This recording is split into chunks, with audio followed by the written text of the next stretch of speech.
ప్రపంచం ఎటుపోతుందో ఎవరు ఊహించలేని పరిస్థితి. బయటకు అంతా బాగానే ఉన్నట్టు కనిపిస్తుంది. కానీ తెర వెనుక జరిగే రాజకీయాలు, ఆర్థిక కుట్రలు చూస్తే మాత్రం మైండ్ బ్లాక్ అవ్వడం ఖాయం. మనం రోజు చూసే వార్తల్లో కనిపించే విషయాలు వేరు, అసలు ప్రపంచ దేశాల మధ్య గ్రౌండ్ లెవెల్లో జరుగుతున్న ఫైనాన్షియల్ వార్ వేరు. ఈరోజు నేను మీకు మన మీడియా పెద్దగా కవర్ చేయని రెండు అత్యంత సంచలనాత్మకమైన విషయాలు చెప్పబోతున్నాను. ఈ విషయాలు తెలిస్తే అగ్రరాజ్యాల అసలు రంగేంటో మీకు స్పష్టంగా అర్థమైపోతుంది. అందులో మొదటిది, రష్యా తీసుకున్న ఒక షాకింగ్ నిర్ణయం.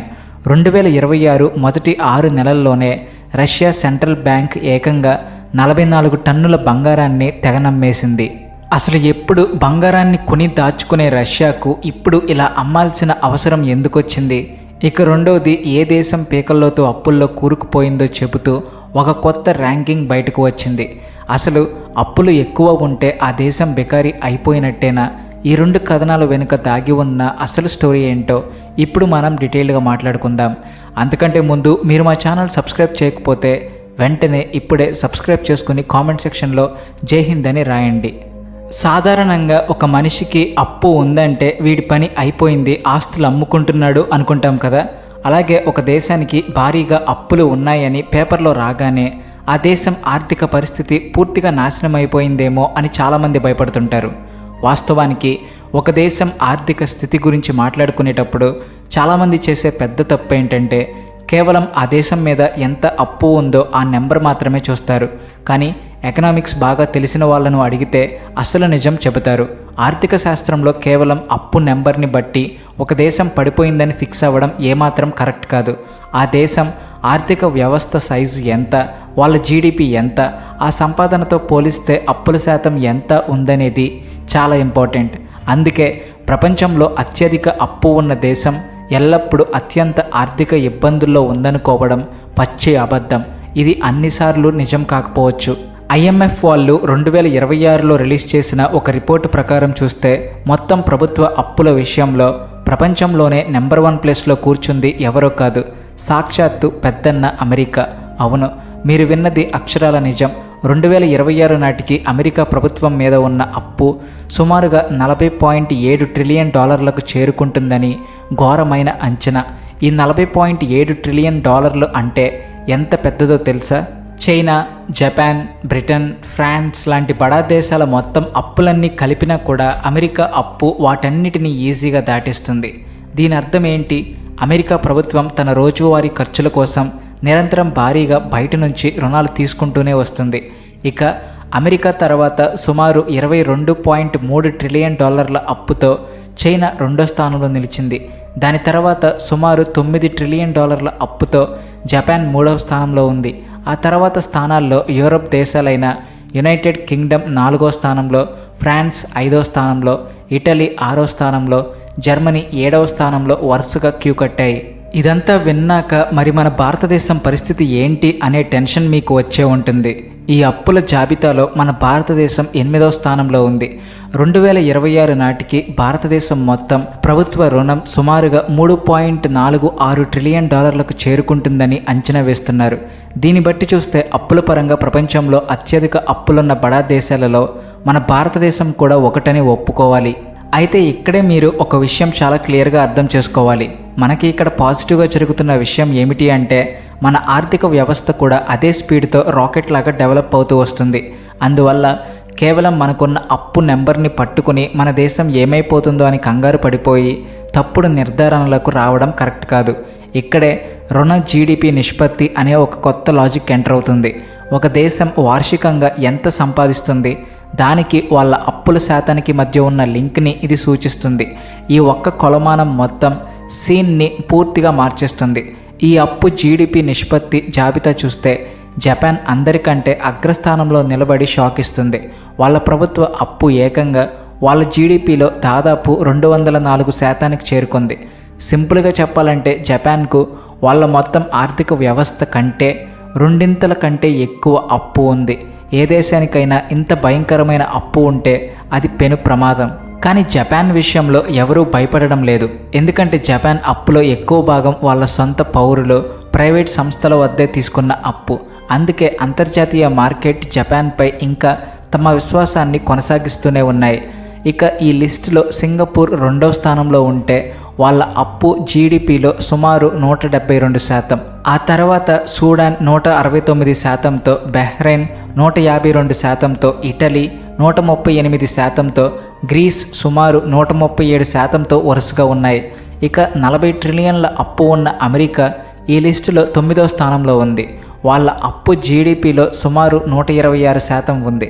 ఇంత భయంకరమైన అప్పు అమెరికా మీద ఉన్నప్పటికీ ప్రపంచం వాళ్ళ గురించి ఎందుకు ఆందోళన చెందడం లేదు అనే అతిపెద్ద ప్రశ్న తలెత్తుతుంది. దీనికి ఒకే ఒక్క కారణం యుఎస్ డాలర్. డాలర్ ఇప్పటికీ ప్రపంచంలోనే అతిపెద్ద రిజర్వ్ కరెన్సీగా కొనసాగుతూనే ఉంది. చాలా దేశాలు, బడా పెట్టుబడిదారులు కళ్ళు మూసుకుని యుఎస్ ట్రెజరీ బాండ్లు కొనుగోలు చేస్తూనే ఉంటారు. ఎందుకంటే అవి చాలా సురక్షితమైన పెట్టుబడులుగా వాళ్ళు గట్టిగా భావిస్తున్నారు. ఈ ఒక్క కారణంగానే యుఎస్ చాలా సులభంగా రుణాలు తీసుకుని ఇన్వెస్టర్ల విశ్వాసాన్ని నిలబెట్టగలుగుతుంది. అయితే గత కొన్నేళ్లుగా అమెరికా మీద ఈ విశ్వాసం క్రమంగా క్షీణిస్తూ వస్తుందన్నది పచ్చి నిజం. ఇక మన భారతదేశం విషయానికి వస్తే మొత్తం అప్పులో మన దేశం 8వ స్థానంలో ఉన్న ఈ రుణ జీడిపి నిష్పత్తి పరంగా చూస్తే భారతదేశం ప్రపంచంలోని మొదటి 15 దేశాలలో కూడా లేదు. ఇది నిజంగా మనకు చాలా పెద్ద శుభవార్త. ఐఎంఎఫ్ అంచనాల ప్రకారం భారత ప్రభుత్వ రుణం మన జీడిపిలో కేవలం 82 నుంచి 83% వరకు మాత్రమే ఉండవచ్చు.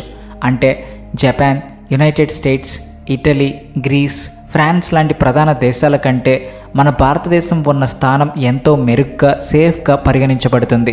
భారత ప్రభుత్వం కేవలం రుణాలు తీసుకోవడం పైనే కాకుండా ఆ డబ్బుతో మౌలిక సదుపాయాలు, ఎక్స్ప్రెస్ వేలు, రైల్వేలు, రక్షణ రంగం, డిజిటల్ ఇండియా తయారీ రంగాలపై భారీగా పెట్టుబడులు పెడుతుంది.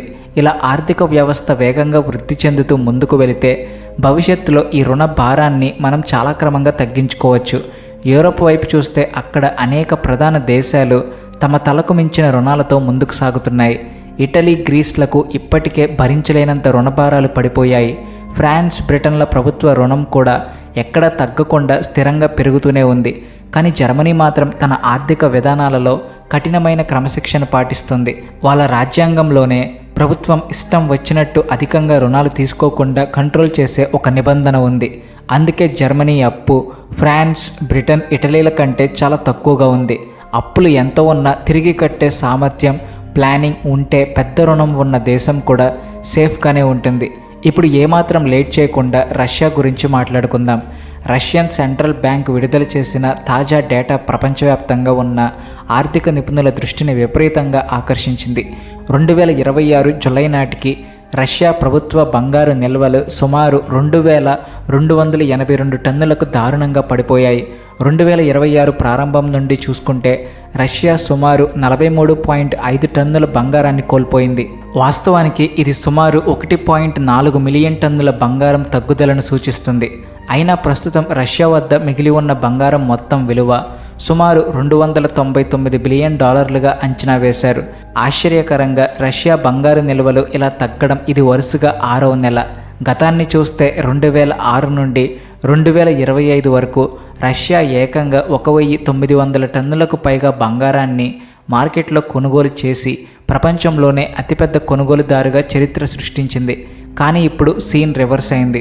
అసలు రష్యా తన బంగారాన్ని ఎందుకు అమ్ముతోందంటే దేశంలో అమాంతం పెరుగుతున్న బడ్జెట్ లోటే ప్రధాన కారణం. ఉక్రెయిన్తో సుదీర్ఘ యుద్ధం వల్ల రష్యా రక్షణ ఖర్చులు కొండలా పెరుగుతున్నాయి. పాశ్చాత్య ఆంక్షల వల్ల చమురు, గ్యాస్ ఆదాయం పడిపోయింది. ప్రభుత్వానికి రోజువారీ ఖర్చుల కోసం నిధులు అవసరం కావడంతో వేరే దారి లేక సెంట్రల్ బ్యాంక్ బంగారాన్ని అమ్ముతుంది. ఈ ఏడాది మార్చి నాటికి రష్యా బడ్జెట్ లోటు సుమారు 4.6 ట్రిలియన్ రూబెల్స్కు చేరుకుంది. ఒకవేళ సెంట్రల్ బ్యాంక్ ఈ బంగారం అమ్మకపోతే ఈ లోటు ఖచ్చితంగా 5 ట్రిలియన్లు దాటేది. తమ విదేశీ మారక నిల్వలను సమతుల్యం చేయడానికి కూడా సెంట్రల్ బ్యాంక్ బంగారాన్ని అమ్మి దానికి బదులుగా చైనీస్ యువాన్ లాంటి కరెన్సీలను తీసుకుంటుంది. జూన్ చివరికి చూస్తే రష్యా విదేశీ నిల్వలు సుమారు $392 బిలియన్ ఉన్నాయి. అయితే వాళ్ళ మొత్తం అధికారిక నిల్వలు మాత్రం మే నెలలోని $747 బిలియన్ నుండి సుమారు $720 బిలియన్ దారుణంగా తగ్గాయి.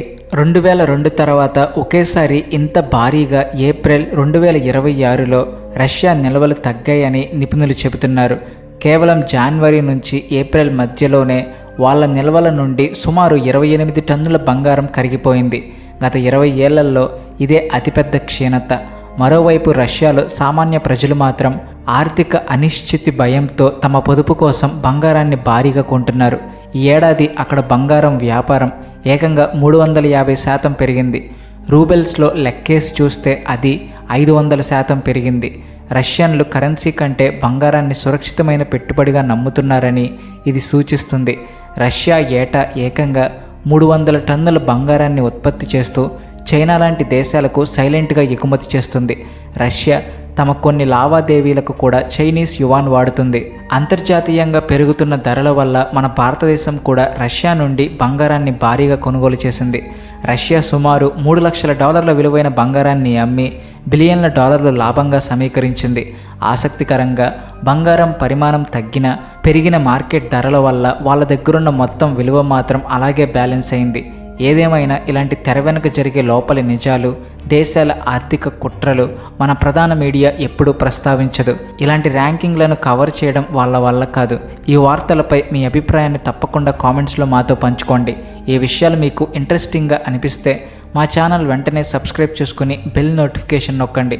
మరో మైండ్ బ్లోయింగ్ వీడియోతో మళ్ళీ మీ ముందుకు వస్తాను. అంతవరకు సెలవు. ధన్యవాదాలు. జై హింద్, జై భారత్.